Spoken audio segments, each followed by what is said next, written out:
Logo que o sol se punha, Soninha, a fada do sono, começava a visitar as crianças que moravam em todas as partes do mundo.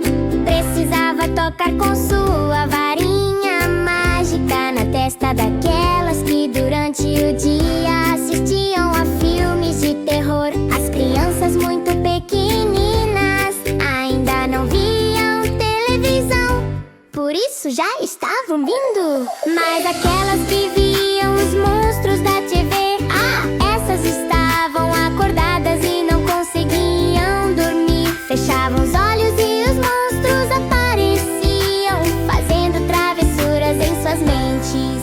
Vou retirar os monstros dos teus olhos, pode dormir agora.